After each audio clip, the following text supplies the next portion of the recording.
Hey everybody, and welcome to Twin Talk, a video discussion show where twin brothers Chris and Kevin drink and draw while talking about comic books, movies, and all things pop culture.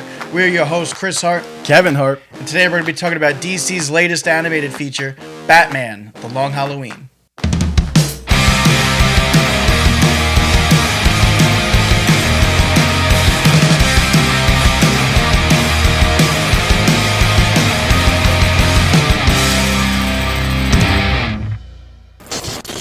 Stick around to the end of the episode to see how our drawing of Batman came out. And if you like what you see, subscribe to the channel for more content. So everybody knows when you bring up the conversation of top 10 Batman stories, graphic novels, what's one that always comes up? Batman: The Long Halloween.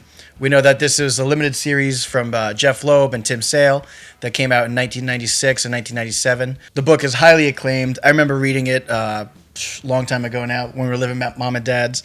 I was on a big tear of Batman books. And of course, I was going through the big ones. I really remember loving this one when I read it. I don't remember it too well because it's been over, probably like 10, 12 years since I last read it. But I remember loving the art and just like the crime noir feeling to it, all the different like heavy inks and stuff. Tim Sale's art style is so beautiful. The way he can make Batman out of these shadows and make him such a recognizable character with just like the ears and his eyes, Yeah. And he's like in like the behind like blinds and these alleyways and stuff. I was too young to obviously have jumped on the original 13 issue run back in 96, 97, but I did kind of flip through the pages, at Barnes and Nobles and stuff, like the bits and pieces, like the highlights of that book. Unfortunately, I got to it too late in the ether where like they started printing on that crappy like toilet paper, the garbage. So like, thank God DC has recently came back to the fold with the paper. Invested in their product a little bit. My goodness. DC was giving out truly floppies. But you could definitely see like a lot of this book was influenced by like The Godfather. Yeah. Like crime boss movies, all that like mafiosos type stuff. And we could see how that influenced this book, but then how this book influenced the Batman lore to then go and to see like movies like The Dark Knight that is very obviously heavily inspired by this book. Yeah, I remember when The Dark Knight was coming out, I think Chris Nolan said this was one of the things, his source material that he was basing it off of. And you could see it too. There's a couple panels where we see, Jim Gordon, Batman, and Harvey Dent on the rooftop meeting by the bat signal. And obviously we see that in The Dark Knight. That was definitely pulled straight out of the comic. Even Batman in like the squad suit, pretending to be an agent, takes his helmet off, it's Batman. Like them kind of like, but Jim Gordon was that in The Dark Knight. So like they see like the different loosely adapted elements from this book. Obviously, this book, relies heavily on the origin of Harvey Dent. It talks about the holiday killer, serial killer that only kills on holidays. So it spans out this murder mystery an entire year in Gotham. And we kind of see Batman, Jim Gordon, and Harvey Dent kind of bending, but hopefully not breaking the rules. And we see how Batman kind of reins himself in from the darkness, but Harvey, unfortunately, as tragic as it is, it comes to it and becomes Two-Face. Chris Palmer returns to direct this one. We really enjoyed his Superman Man of Tomorrow film that he did that kind of kicked off this DC animated universe. And I was very happy to see the same animation style. This stuff is gorgeous. Mm-hmm. The one thing I thought was a wise choice by them was to split it up, break it up into two parts because the book is so dense. It is so layered. There's a lot of different things going on. Although I do feel like this movie kind of had pacing issues at times. It felt a little slow. At some parts. Yeah, I agree. I just think it's because like maybe it is the animation style that they have to like do these like long pauses and beats for the animation to keep up. I don't know, but it did feel a little slow at times. But I really enjoyed it. Like almost like there was like no dialogue where there should have been. There's just a lot of silence a lot of times. Yeah. And it lingered for just like even just like a second too long. It was like, okay, like you could trim the fat there and make the pacing of the movie just, flow that much more naturally. The reason that we didn't do a review of part 1 and part 2 is that we wanted to see the complete story and review it as a whole. What's his name? Josh Duhamel? Yeah, Josh did an Duhamel. Incredible job with the voice acting of Harvey Dent Two-Face. Really, I don't know if like that's his own rasp, but they like added some effects on it, but it was really, really well done. Yeah, I mean, he's a talented actor. We've seen him in a few things. Transformers. Yeah. He was also just in the unfortunately canceled Jupiter's Legacy, where I thought he really shined in that show. But I thought he did an amazing job as Harvey Two-Face in this movie, especially since, growing up with the Batman, the animated series, the Two-Face two-parter in that, his origin is so moving and captivating, and the voice of that guy, I don't even know the name of the guy who did that, but the voice actor who did that crushed it. And that whenever I read a Batman comic book with Two-Face in it, that's the voice I hear. Yeah. And I think like Josh Duhamel really nailed it. I wouldn't even like I wouldn't hate seeing him in a live action Batman movie. Yeah, right. As Two-Face. I think he would crush it, especially hearing like what he's capable of with the voice. Speaking of the voice cast, Jensen Ackles plays Batman, which we actually know. You might have heard him. He was in the Under the Red Hood. He played the Red Hood. Oh, really? Yeah. And that I could see that. I could hear that. Yeah. yeah. I mean, it's fact, so it has to be. It has to be true. Under the Red Hood was definitely one of my top 5. DC Yeah. still is one of my top That 5 was a good DC one. animated movies. So it's just cool that they kept him in the Bat family there, and he plays Batman. I thought he did a good job as Batman. I wish there was more like difference in his Bruce and his Batman. A lot of actors don't understand that, like the duality of Bruce and Batman. There is a difference in the voice. He doesn't just go around talking like Batman at all times. Although there was, I think in part 2 there was one scene where like Batman's literally like he goes Christian Bale is like Harvey. Oh yeah, with the SWAT suit. And, like you almost can't even understand a word the guy said. Yeah, we were laughing at that because it was so raspy. Yeah. I feel like as long as you have Kevin Conroy alive. There's no comparison. Give him a call. Give him a call. Exactly.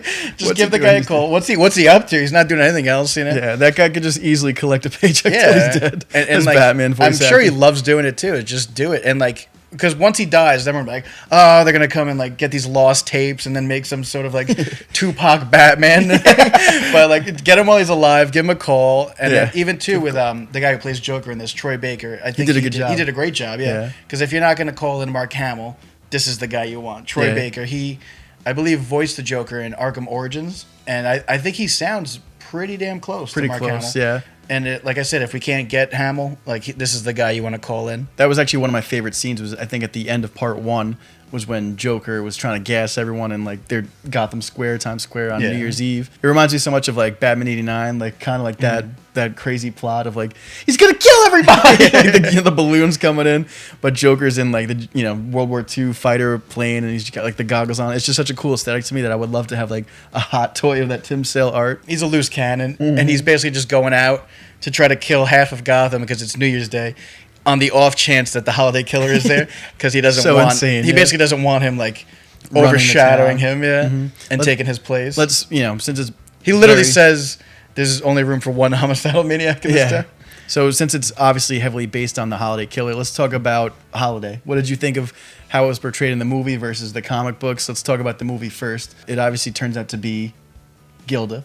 We were confused. It was a little confusing how they kind of adapted it. I understand why they adapted it, but sometimes like it's just better to stay to the source material. I get why they were trying to make it fresh and unique, but it's literally Batman the Long Halloween. Just the storyboard's already there. Everything's just there. Just like put it in video, and it would like because it was a little bit confusing. I had to kind of like really think about it, and I guess like it makes sense of like why she was so hellbent on killing the crime family, but it just like it kind of didn't make sense at the same time because she apparently was so in love with Alberto Falcone that she, winds up killing him. And that's the thing that's what I didn't like about it, is that it took away from her love to Harvey Dent, which is really like the tragedy in the book of how she's like, we hear in The Dark Knight, I believe in Harvey Dent. Like that whole theme of trying to side with, overcoming the darkness that is Gotham. So that's one thing that I was kind of like, Yeah. The twist, you said it's a little bit different. Because in the book too, like the last panel of the book is actually...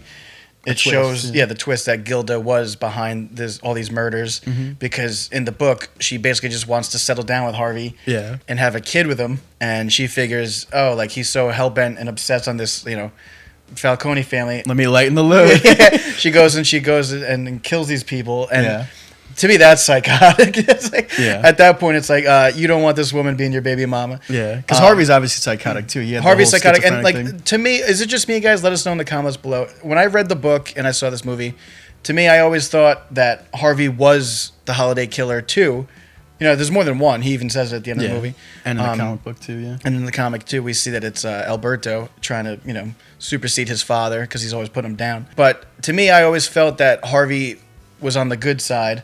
And, him being a schizophrenic, maybe like he was doing these killings unknowingly and then trying to track down that killer and not knowing that it was himself. And then it turns out that there is two other culprits. So that leads him to kind of get twisted. Well, no, I think in the comic books, it's Alberto and Gilda. And Gilda, that's the only one. And in the movie, I got to reread the book. It's been so long. It's so fuzzy to me. But then because that's the whole tragic thing is that Harvey says there were 2 holiday killers, but I think like even Batman says like he was referring to himself. Maybe Harvey knew that it was Gilda and he was protecting her, but like it's true in either sense. Like that's that line right there is that there obviously like there were 2 holiday killers. Harvey Dent killed on Halloween. He was technically a holiday killer. So that's like the tragedy, the downfall of Harvey Dent. Whereas in the animated movie, it's Gilda and Alberto. Harvey. No, Alberto actually died in the animated. Oh yes, yeah. I'm sorry. In the animated, he gets killed. He gets to the chopper. But like, but that was the thing too. Is like it was confusing because I thought it was Harvey in the animated too. I was like, how are they? Because at first I was like, all right, cool. They're gonna make it Alberto because he was in the background. You could see why he would have a motive. Mm-hmm. But then like Harvey, you would think too, just because he's going crazy, or like he was trying to get off, try and like take the law into his own hands, like be a vigilante also too, like the Batman, because he's working with him. So I don't know, like that's the thing that's a little like that like really takes the impact of the original story out of the animated movie, is that it was Gilda and she had like obviously a reason enough that she had an abortion because of the crime family. Like that was still terrible, but it was nowhere near as like that was more like shock value. Like, oh my god, they removed the baby from me, and to me I hate the family. To me, that cheapens her love of Harvey. Yeah. And like it would be tragic to marry this guy that's in a crime family, and then the father rejects you, and they abort the baby. And first of all, what a lame excuse. They're worried about sex outside of marriage, baby out of wedlock, baby out of wedlock, but they're like a crime totally fine. Murder's just killing people left and right. Like that's so like that was one thing that I was like, man, I don't know, that just the way that was written and adapted didn't sit well with me, because clearly, obviously, it's Gilda and Two-Face Harvey is the other holiday killer. It just cheapens the impact that the original source material had. Calendar Man plays obviously a heavy role in this, which I think is so funny. The Rogues Gallery is the guy in full force. The guy who voices Calendar Man is actually the same actor who plays Polka Dot Man. Broke out the Polka Dot Man toy. No clue how to say the actor's name, but he was also in The Dark Knight. David Desmalkian. He's a recognizable face, huge lover of comic books. Creepy character in reality. He's like kind of a sus-looking man. Yeah, even the way he voiced the Calendar Man, I was like, ugh. I was getting like chills in my spine.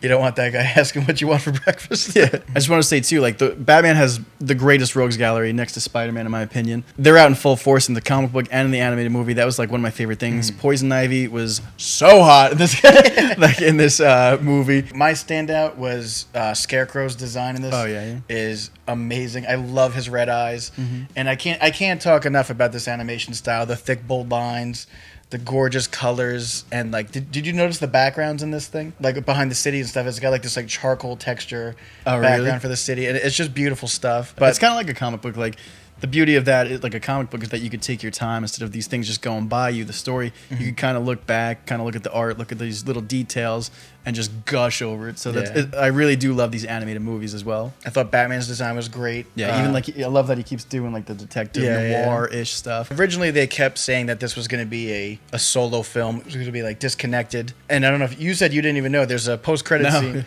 of the Flash and Green Arrow trick-or-treating basically, and they meet up at Bruce Wayne's mansion at Wayne Manor, and they say hello to Alfred, and they're looking for Batman, I believe. So I'm excited about that because me and you talked about it in previous videos about the DC animated universe with this new art style, and again, I like this guy Chris Palmer, who's been directing a few of them. Not only the animation style, the visuals are gorgeous, but the audio, the sounds is immaculate. There's no other way to describe it. I had my bass blast all the way up on the sound bar. This movie was like a lot of action.